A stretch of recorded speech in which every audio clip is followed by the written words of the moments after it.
Alam nyo ba guys na dito sa Taiwan ay pwede mong ipa-convert yung Philippine driver's license mo into Taiwan driver's license. Ito yung kailangan mong gawin.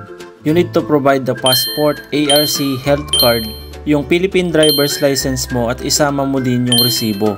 Magdala ka na din ng 2 pieces of 1x1 picture. Syempre mag-provide ka din ng pambayad na 2,500 NTD. All in na nga pala yon. And then, pumunta ka na agad sa pinakamalapit na MECO na malapit sa lugar mo dito sa Taiwan.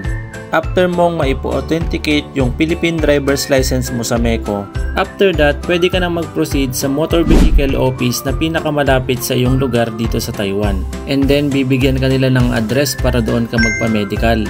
After mo naman ma-medical, ay pwede ka na ulit bumalik sa motor vehicle office na kung saan ka nang galing. And then, you need to provide the medical result and yung authentication letter na nanggaling sa MECO. Isang araw lang ay pwede ka nang makapagpa-convert ng Philippine driver's license into Taiwan driver's license. For sure, pwede ka na magmaneho. For sure, kapag ikaw na ay merong Taiwan driver's license ay pwede ka nang makapagmaneho ng kahit anong sasakyan depende sa displacement ng gamit mong sasakyan dito sa Taiwan.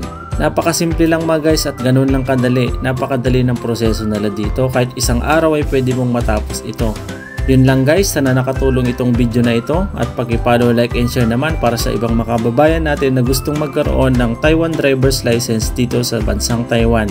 Ride safe always mga guys, ingat kayo palagi, God bless!